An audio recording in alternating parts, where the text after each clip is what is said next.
Hello, আসসালামু আলাইকুম। কী অবস্থা সবার? আজকে সকালে ঘুম থেকে উঠে আমার মুড একটু অফ ছিল, তো ভাবলাম যে যাই, গিয়ে একটু চুল কাটায় নিয়ে আসি।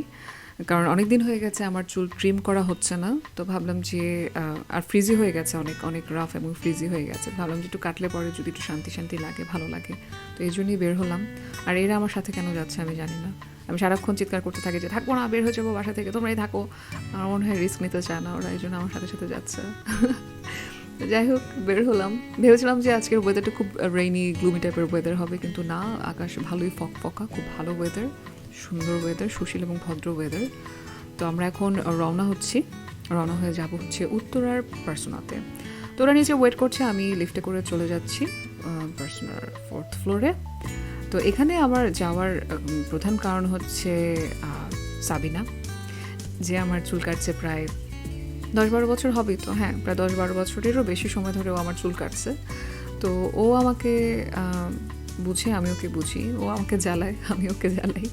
তো সব কিছু মিলে মানে এই কম্বিনেশনটা খুব দারুণ, আমাদের বন্ডিংসটা খুব ভালো, যার কারণে আসলে এতদিন ধরে আছি একসাথে, আমি আর অন্য কোথাও যাই না। তো অনেকে আমাকে জিজ্ঞেস করে যে তোমার চুলে কী ধরনের হেয়ার কাট দেওয়া আছে। হ্যাঁ, আমার হেয়ার কাট সম্পর্কে জানতে চাই। সত্যি কথা বলতে গেলে আসলে স্পেসিফিক কোনো নাম নেই, কারণ মোটামুটি সব ধরনের হেয়ার কাটই আমার চুলে আছে। মানে পেছনে ইউ বলেন, ভি বলেন, তারপর ভলিউম লেয়ার বলেন, পেছনে স্টেপস বলেন, সামনে লেয়ার বলেন, ব্যাংকস বলেন, মোটামুটি সব ধরনের লেয়ার মানে কী বলে হেয়ার কাটই আমার চুলে আছে। সো স্পেসিফিকভাবে কেউ জিজ্ঞেস করলে আমার কোনো আনসার নেই। তো যাই হোক, যাদের চুল একটু মিড লেন্থ পর্যন্ত বা একটু লম্বা, তাদের সামনে লেয়ার করলে ভালো লাগে। হ্যাঁ, মানে লেপটে থাকে না চুলটা, কিছুটা লেয়ার করলে বা ব্যাংকস করলে ভালো লাগে। কিন্তু আমাকে সাবিনা এটা কখনোই কনভিন্স করতে, আমি জানি এটা বুঝি, বাট ও আমাকে কখনো কনভিন্স করতে পারে না। সবসময় বলে যে একটু কাটেন, সামনের দিকটা একটু কেটে দিই। কিন্তু আমি রাজি হই না এই কারণে যে আমি তো আসলে আমার বেবিদেরকে খাওয়ানোর সময় চুল বেঁধে রাখি পেছনে, কিংবা ওদেরকে নিয়ে যখন পড়তে বসাই, তো মোস্ট অফ দ্য টাইম আমার চুল বাঁধাই থাকে। তো আমাকে খুব বদার করে যখন সামনে লেয়ার বা এগুলো এসে থাকে, খুব যন্ত্রণা করে। আমি আসলে মেনটেন করতে পারি না, যেটা আগে পারতাম, এখন পারি না। তো আমি আর রাজি হই না। আমি বললাম যে আচ্ছা, মানে মোটামুটি টাইপের একটা, মানে ভালো একটা লং ন্যারো হয়ে যেন নিচে মানে একটা ভালো লেন্থে পৌঁছায়, এরকমভাবে একটা লেয়ার করে দাও। তো এরপরেও সে আমাকে বলতে থাকে এটুকু কাটি, এটুকু রেখে কী হবে, একটু এখান থেকে কাটি। তো আমি আর রাজি হই না।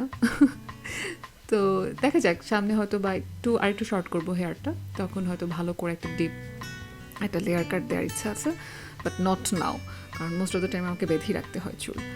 তো চলছে, চুলের কাটাকাটি চলছে, প্রায় শেষ, হ্যাঁ শেষ। এবং আপনারা অবশ্যই মাস্ক পরে থাকবেন। আমি কেন মাস্ক পরে নাই জানি না, খুব খারাপ ব্যাপারটা। তো আমার চুল কাটা শেষ এবং দেখতে পাচ্ছেন চুল যথেষ্ট ফ্রিজি হয়ে আছে। তো যাদের কালার্ড হেয়ার অবশ্যই যত্ন নেবেন, আমি যত্ন নিই না, যার কারণে আর লাইফে কালার করব বলে মনে হয় না। চুলের কালারটা নেমে গেছে নিচের দিকে রিগ্রোথের কারণে।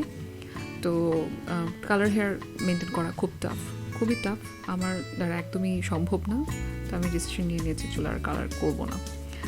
তো আমি এখন বাসায় যাব, আর কোথাও যাওয়ার কোনো ইচ্ছে নেই, একটু শান্তি শান্তি লাগছে। তো বাসায় চলে যাচ্ছি। সবাই ভালো থাকবেন, আল্লাহ হাফেজ।